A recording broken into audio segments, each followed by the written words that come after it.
बिस्मिल्लाहिर्रहमानिर्रहीम। अस्सलाम वालेकुम साथियों, I am Mrs Anila Imran and you are watching UV educational centre. आज आपके एक रिक्वेस्ट और विश पे क्वेश्चन है, आपकी फरमाइश पे मेजर थीम के बारे में ट्वाइलाइट इन दिल्ली में से। और ये हम जानते हैं कि ट्वाइलाइट इन दिल्ली अहमद अली का लिखा हुआ एक नावल है, और अहमद अली जो 1910 को दिल्ली इंडिया में पैदा हुए और 1994 को कराची पाकिस्तान में इन्होंने वफ़ात पाई। Ahmad Ali was very popular in writing novels, short story, and Islamic culture and traditions was explored by him. उन्होंने बहुत ही ज़बरदस्त तरीके से अपने कल्चर और रवायात को बताया है, और हिंदू डोमिनेटेड इंडिया में जो उस वक़्त कल्चर चल रहा था वो उन्होंने बताया है। इस नावल में भी इसी किस्म की थीम को लेकर वो आगे चले हैं। वो एक अच्छे ट्रांसलेटर और लिटरेरी क्रिटिक भी रहे हैं। इन्होंने अलीगढ़ से मुस्लिम यूनिवर्सिटी 1995 और लखनऊ यूनिवर्सिटी से बीए 1930 में और एमए 1931 में किया। वो एज ए प्रोफेसर की हैसियत से भी काम करते रहे हैं, और एक डिप्लोमेट और बिजनेसमैन की हैसियत से भी उन्होंने अपना नाम कमाया है। Let's see the question, the major theme. Major themes जो है ट्वाइलाइट इन दिल्ली में कौन कौन से हैं देखते हैं। Discuss the major themes in Twilight in Delhi. Ahmed Ali has introduced a number of themes in the novel. Novel में उन्होंने बहुत ज़्यादा थीम्स हमारे सामने रखे हैं। The novel works at various levels, मुख्तलिफ सतहों पर ये नावल काम करता है। To bring a coherent whole to the reader's delight, और एक कोहेरेंट लेके आता है, एक रब्त लेके आता है, पूरे के पूरे नावल में पाया जाता है, जो रीडर की डिलाइट और खुशी और तसल्ली का बाइस बनता है। ऑन अ लिटरेरी लेवल, अगर लफ्ज़ी लिहाज से देखा जाए, it is the sad tale of Mir Nihal, तो ये एक अफसरदा कहानी है मीर निहाल जो करेक्टर है उसकी, एंड हिज फैमिली से ट्रेजिक डाउनफॉल, और उसके ख़ानदान का बहुत ही अलमिया जवाल, उसकी कहानी है ये, क्योंकि हम जानते हैं मीर निहाल इसका प्रोटोगोनिस्ट है। It is also runs deep to become an inference। अब ये एक inference है, एक अंदाज़ा है to all humanity। इसके ज़रिए हम ये भी लगाते हैं कि तमाम इंसानियत का अंदाज़ा लगा सकते हैं इनके घरेलू ज़िंदगी से, इस मीर निहाल के करैक्टर से all humanity का inference हो सकता है, अंदाज़ा हो सकता है। Hence लिहाजा it works at both individual and as well as journal level। तो ये दोनों लेवल्स पे काम करती है, चाहे वो इनफरादी हो चाहे वो अमूमी हो।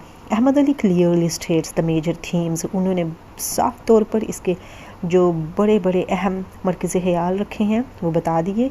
ही हैज़ एक्सप्लोर्ड, उन्होंने क्या दरियाफ़्त किया in Twilight in Delhi in the following words में से हम दरियाफ़्त करते हैं कि उन्होंने क्या कहा है। My purpose is writing the novel was to depict a phase of our national life. मेरा मकसद इस नावल को लिखने का ये था कि हम अपनी कौमी ज़िंदगी के एक चेहरे, फेज़, एक रूह को, एक चेहरे को, एक हिस्से को डिपिक्ट करे, बयान करे, and the decay of the whole culture, और सारा जवाल जो पूरे कल्चर को आया है वो बताएं। ये कोटेशन याद करने वाली है। पार्टिकुलर मूड, बहुत ख़ास किस्म के जो मूड्स होते हैं, तबीयतें होती हैं, ऑफ थॉट्स, जो सोच की तबीयत होती है या सोच के बाद जो हमारी तबीयत बनती है, एंड लिविंग, वो सारा कुछ ये बताना चाहते हैं। वैल्यूज़, खूबियाँ बताना चाहते हैं। नाउ डेड, जो कि अब ख़त्म हो चुकी हैं, एंड गॉन ऑलरेडी, और पहले ही जा चुकी हैं। राइट बिफोर आवर आइज़, हमारी आंखों के सामने ये सब कुछ हुआ है। हमारी वैल्यूज़, हमारी थॉट्स, हमारे मूड्स, हमारा कल्चर, ये सब कुछ हमारी आंखों के सामने डिके हो गया, सवाल का शिकार हो गया। The domestic life is considered to be the favourite क्या होता है? महवर, मदार। घरेलू ज़िंदगी जब दिखाई जाती है ना, तो वो महवर और मदार होता है ऑफ एनी कल्चर और सोसाइटी। एक कल्चर और सोसाइटी को दिखाने के लिए उन लोगों का रहन सहन देख लें, यही काफ़ी है, यही वो बताना चाहते हैं। तो इसीलिए इन्होंने मीर निहाल की फैमिली का रहन सहन दिखाया है। No portrayal of any particular culture is possible without the explanation of the domestic life. It entails, इसमें जो लाजमी पाई जाती है, लाजमी की चीज़ क्या पाई जाती है? उनकी घरेलू ज़िंदगी, उनकी डोमेस्टिक लाइफ, उनका ख़ास कल्चर जो पेश किया जाता है, वो वजाहतों के साथ जो घरेलू ज़िंदगी में दिखाई जाती हैं। जो घरेलू ज़िंदगी दिखाई जाती है, समझे वही कल्चर है वहाँ चल रहा। The writer has described a subdivision उन्होंने क्या की है? उन्होंने एक तकसीम कर दी है। राइटर ने हमारे सामने एक तकसीम रखी है, सब डिवीज़न किया है।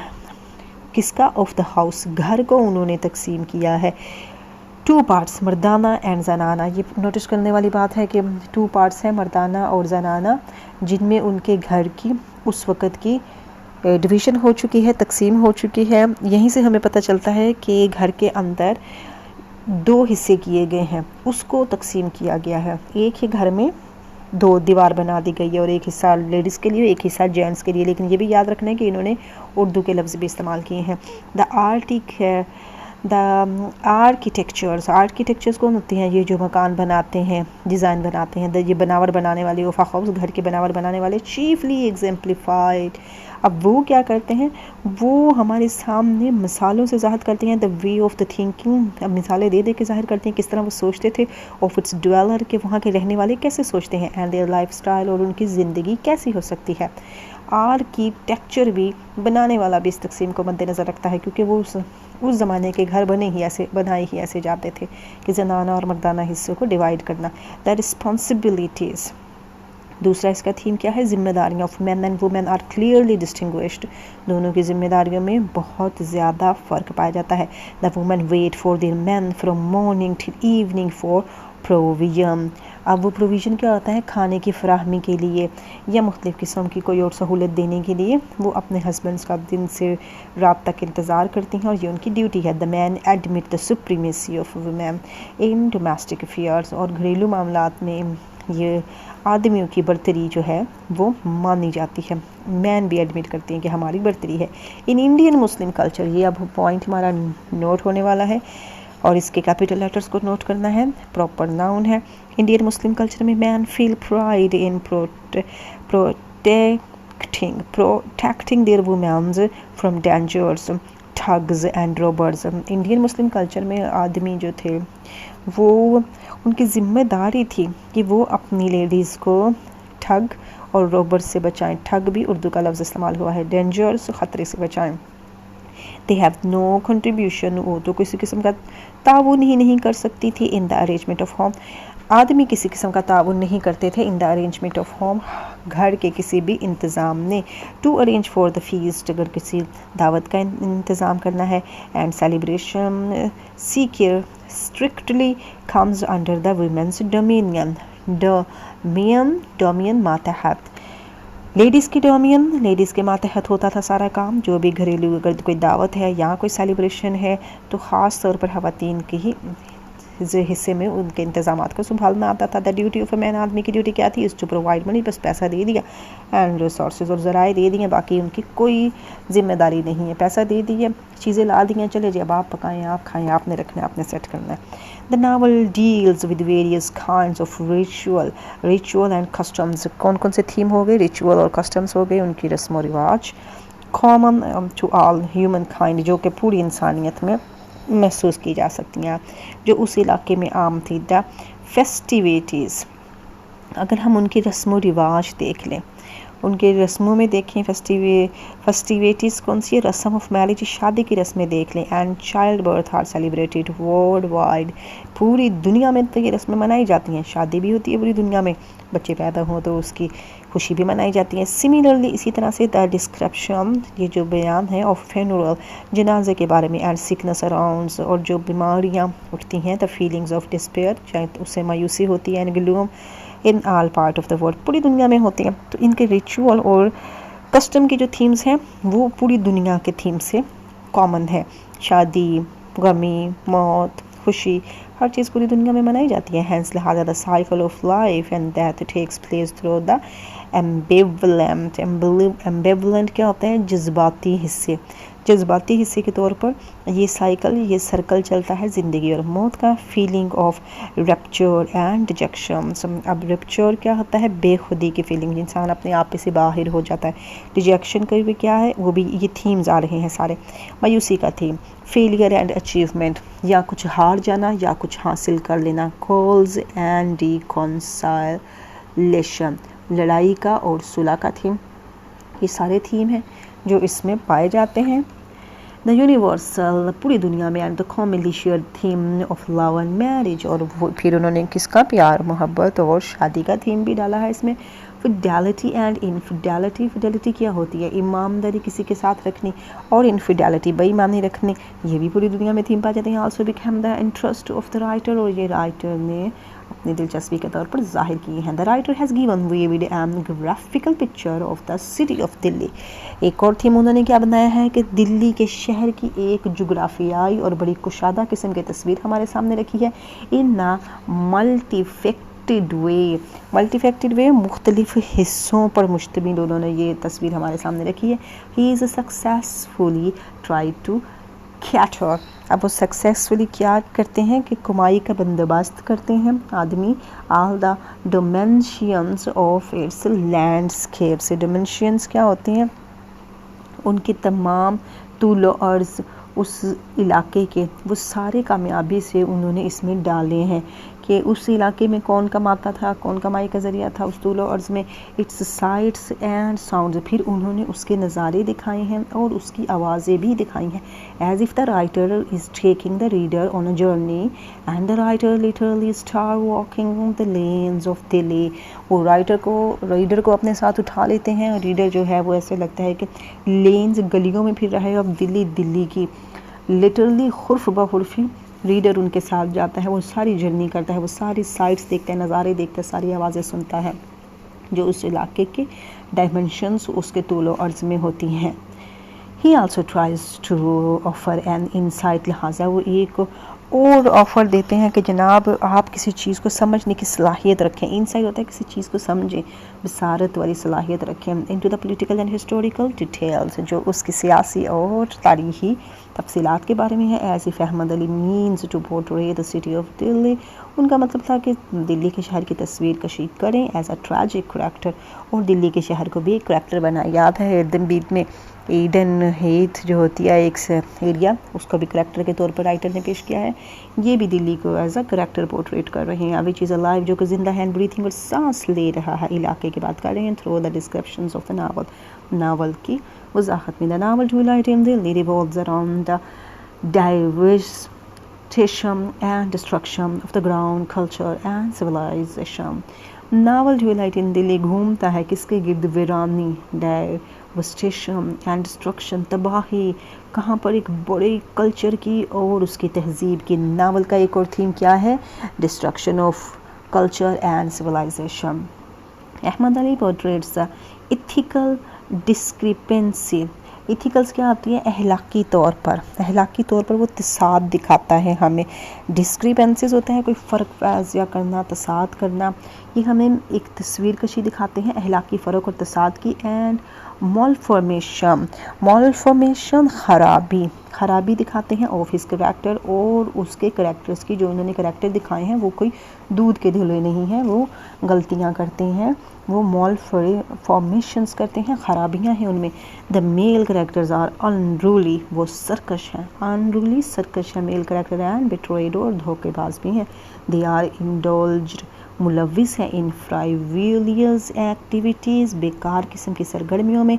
Like kites and pigeon flying, kite उड़ाना, पिजन उड़ाना। And wasting their time in useless pursuits of अलखमी के पीछे भागते हैं, घर बैठे कहते हैं कीमियागिरी का काम कर लें, कोई सोने वोने बना लें, और इनके पीछे जाना उनकी एक फ्राइविलियस एक्टिविटी है। ये भी इसका थीम है, फ्राइविलियस एक्टिविटीज़।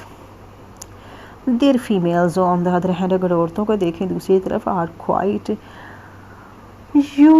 अनइनफॉर्म्ड। अगर औरतों को देखें तो वो बिल्कुल अनइनफॉर्म्ड हैं, वो बेखबर हैं, उनको किसी किस्म की कोई खबर नहीं ऑफ द रियलिटी, हकीकत के बारे में। एंड सीम्स इनडिफरेंट, और लाताल्लुक नज़र आती हैं to what is happening around them, जो कुछ उनके इर्द गिर्द हो रहा है। एंड अकॉर्डिंग टू ट्रेडिशन, और रिवायात के मुताबिक, दे रिमेन कन्फाइंड, वो तो पाबंद है, with in the 4 walls of their houses, अपने घरों की 4 दीवारी में। इसी तरह से जब ये दिखाते हैं कि वो अंधी हो जाती हैं बेगम निहार, तो वो उसे ये बताना चाहते हैं कि वो बेखबर थी, उसकी पहले उसको कोई खबर नहीं थी, जब अंधी हो गई तो उसको कुछ दिखाई भी नहीं दे रहा। जैसे ये है कि ये अनइनफॉर्म्ड है, ये भी इसका थीम है, अनइनफॉर्म्ड फ्रॉम रियलिटी। अब वो पाबंद रहती है घर दीवारी की 4 दीवारी में। दे आर डेप्रेव्ड, वो महरूम है, उनको नहीं दिया जाता, महरूम किया जाता है of the right of knowledge and education, तालीम और इल्म से उनको महरूम रखा गया है। Ahmad Ali also has employed the theme of time and tide in the novel. उन्होंने वक़्त और मौके के थीम को भी इस नावल में इस्तेमाल किया है। एक और थीम आ गया, time and Tide.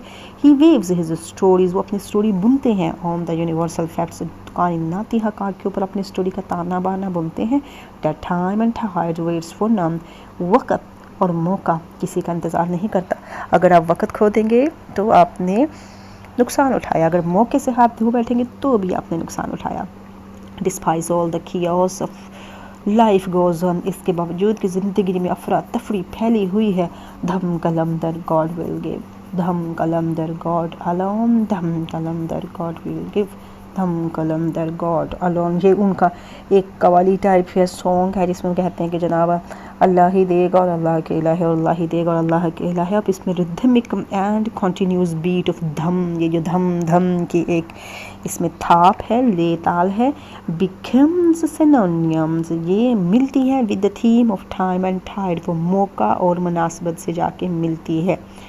The flapping of the pigeons wings, अगर हम देखें ये पिजन के विंग्स जो हैं ये फड़फड़ाते हैं। अभी इस थीम को देखते हैं, अपीयर्स आ रेपिटेटिव स्ट्रेंस, तो ये दिखाते हैं बहुत बार बार आने वाला तनाव थ्रू और द नावल। पूरे नावल में परिंदे फड़फड़ाते हैं, उनके पर फड़फड़ा रहे हैं, कभी वो मेन हाल उन्हें दाना डालना भूल गए हैं वो फड़फड़ा रहे हैं, कभी उनका दरवाज़ा बंद करना भूल गए हैं फड़फड़ा रहे हैं, कभी सांप आ जाता है फड़फड़ाते हैं, बिल्ली हमला करती है तब भी फड़फड़ाते हैं। और ये किसकी अलामत है? स्ट्रेन है, तनाव की अलामत है।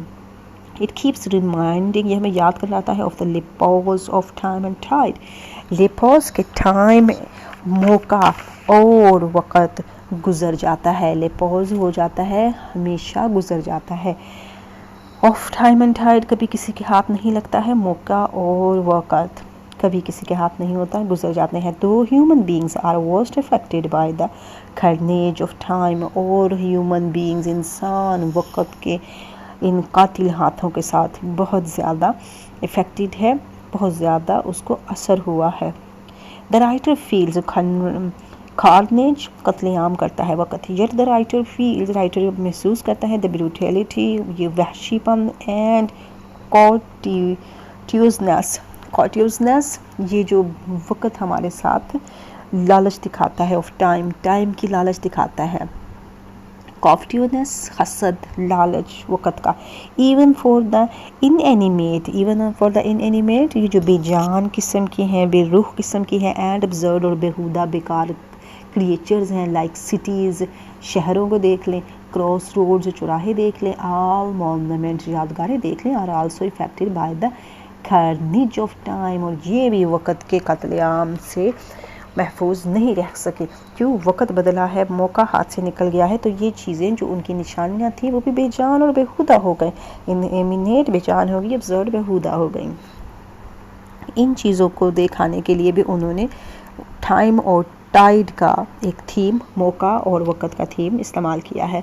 अब हम अगली लाइन पर चल रहे हैं, line number 3, the heartlessness of time, time की बेरहमी तो देखें, हैज़ बीन लैमिनेटेड, मातम किया जाता है, एट सिवरल इंस्टेंसेस, बहुत सी मिसालें देकर टाइम पे मातम किया जाता है। The cruelty of time and tide becomes an extensive undercurrent of the novel, undercurrent है, एक खुफिया चाल चलता है। कौन चाल चलता है? वक़्त और मौके इंसान के साथ एक्सटेंसिव, वसी किस्म की, बहुत ज़्यादा बड़ी किस्म की चालें चलते हैं, जालिम वक़्त चाल चलता है। मैनी पैरेलल थीम्स, अगर पैरेलल देखें तो मसावी थीम्स होते हैं, एक दूसरे से खींचने वाले, मिलने वाले, are running through light in the lanes में भागते दौड़ते फिर रहे हैं, मौजूद हैं।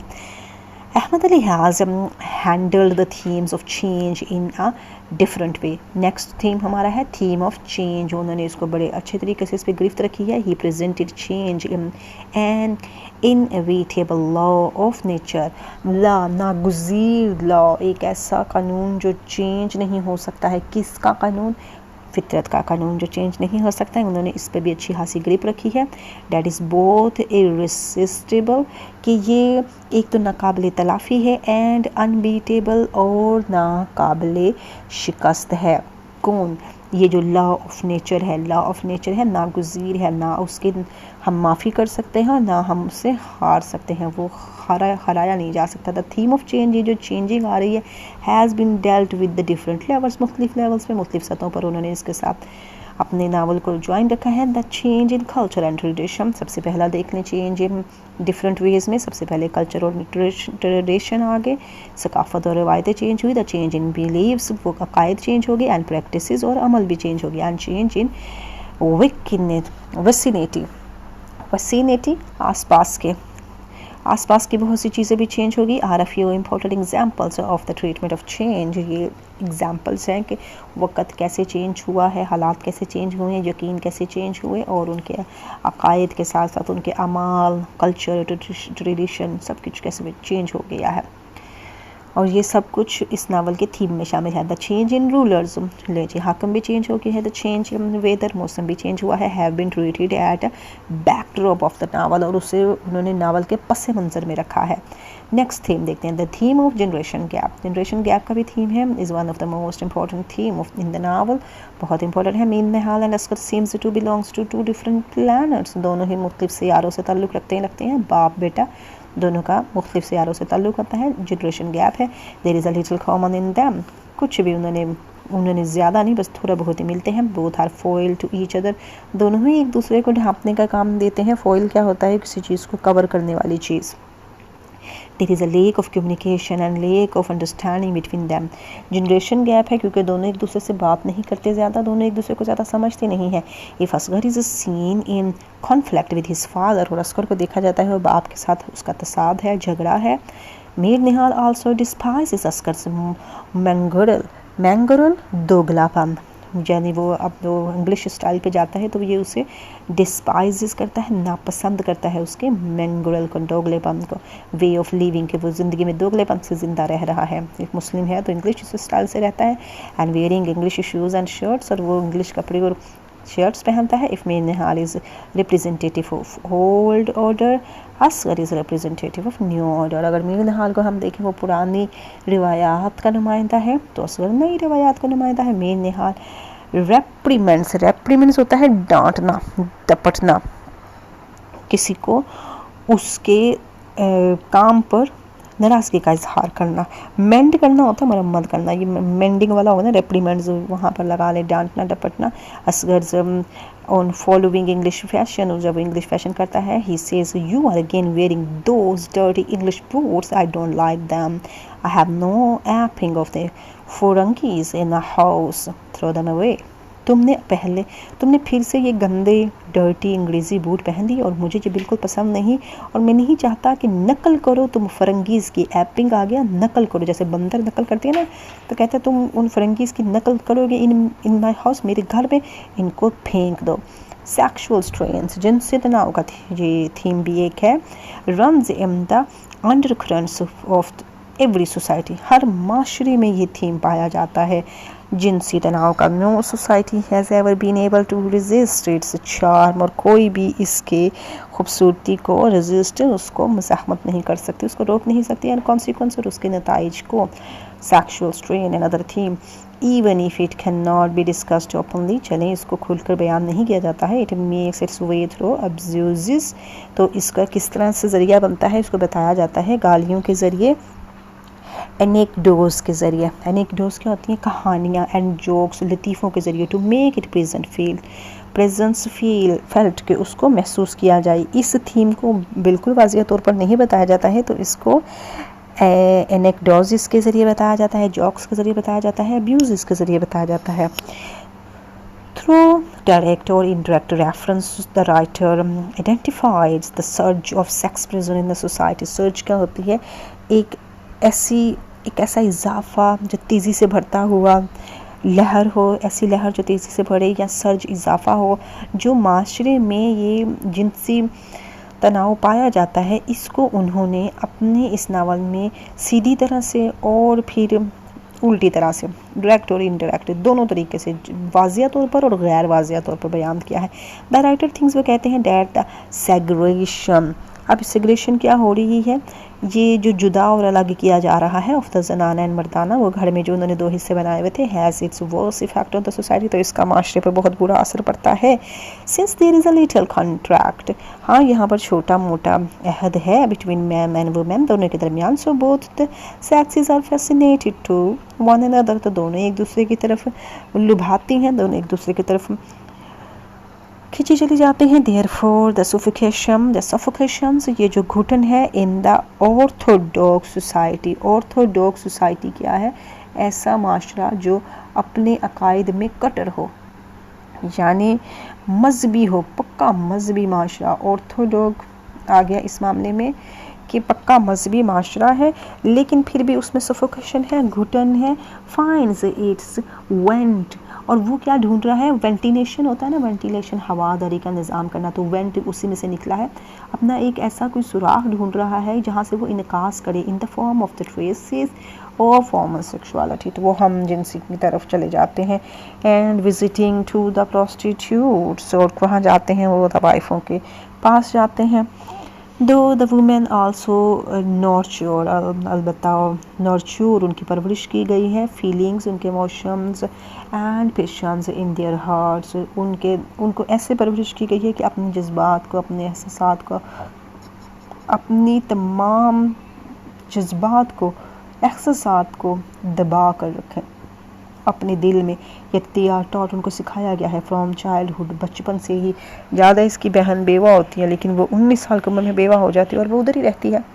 अगर महरू को देखा जाए, महराज के साथ उसकी शादी हो जाती है तो वो भी उधर ही रह जाती है। गफूर के साथ जिसकी शादी होती है वो भी अपने दिल में जज्बात को दबा के रखती है, वो बड़ी एज का होता है। बल्कि इसके असकर के साथ जब शादी होती है तो वो भी तो अपने जज्बात को दबा के रखते हैं, उन्हें बचपन से सिखाया जाता है। ये दे आर्ट और उनको सिखाया जाता है फ्रॉम चाइल्डहुड, बचपन से, टू स्टाइफल सच फीलिंग्स, कि दबाव डाल के रखें ऐसे एहसासात पर, कॉजिंग साइको डिसऑर्डर, तो वजह क्या बनते हैं, उनके जहनी और नफ्सियाती ख़राबी की वजह बन जाते हैं, एंड हिस्टीरिया, और वो दीवानगी में आ जाती हैं। द थीम ऑफ एस्केपिज्म, एक और थीम आ गया है फ़रार का, is very important in the novel, novel में बहुत अहम है। Mir Nihal seems to be a passive and idle kind of man with his interest in pigeon flying. Mir Nihal कैसा शख्स है, सुस्त है, बहुत ही बेकार किस्म का आदमी है जो सिर्फ कबूतर उड़ाने में लगा रहता है, उसे कोई घर की किसी की कोई परवाह नहीं है। विजिटिंग कीप्स और कॉर्टिजन्स कौन है, जो किसी शख्स के साथ रहने वाली औरत, यानी खास किस्म की एक रिलेशन रखने वाली वही तवाइफ होती है, उसकी तरफ वो विजिट्स करते हैं। एंड वेस्टिंग टाइम इन अलखमी, और अलखमी जैसे बेकार कीमियागिरी में अपने टाइम ज़ाया करते हैं, जो सोना बना लें घर बैठे केमिकल के साथ, और पैसा भी ज़ाया करते हैं। Almost all male characters are escapist, ये सारे के सारे फ़रार मांगते हैं। And waste of time in different kinds of frivolities and trivialities. Frivolities क्या होती हैं, बेकार कम दर्जे के काम, और ट्राइवलिटीज़ छोटी छोटी बातें, इनमें फजूल की बातें करते हैं, बैठे हुए गप्पे मार रहे हैं, वो कह रहा है वो जी एक बम आया, वो बम फलाने खेत में गिरता है, वो गेंद आता है, उछलता है, बंदे मार देता है। उन्होंने जनाब एक ये कर लिया, कबूतर ईजाद कर लिया, उन्होंने एक मुर्गी ईजाद कर ली है, वो मुर्गी जो है वो खेत में रखो तो वो भी बंदे मार देती है। यानी वो नई नई ईजादात की कहानियाँ सुनाते हैं और उसमें 19-20 के साथ अपनी भी मिर्च मसाला डाल देते हैं। ये वेस्टिंग टाइम करते हैं ट्राइवलिटीज़ में, छोटी छोटी बातों में। These from sensitive and intellectual emotionals to philosophical, imaginative and realistic and details to minute। अब ये जो आते हैं ये कह जाते हैं सेंसिटिविटी टू इंटेलेक्चुअल, एक हसासियत से जहानत की तरफ जाते हैं। इमोशनल टू फिलोसफिकल, जज्बात से फ़लसफ़े की तरफ जाते हैं। इमेजिनेटिव टू रियलिस्टिक, ख़यालात से हकीकत की तरफ आते हैं। एंड डिटेल्ड, और उनकी तफसीलात से, टू मिनट भर का लम्हा भर में बात ख़त्म कर देना। Ahmad Ali has given nearly all kinds of descriptions, उसने सारी ही तफसीलात दी हैं। If English had been his native language, अगर उसकी ज़बान होती he would have been matchless, तो फिर उसका काम मैचलेस था, वो किसी इंग्लिश काम से कम नहीं था। Thanks a lot for watching, for listening, like, subscribe and share our channel. Allah Hafiz.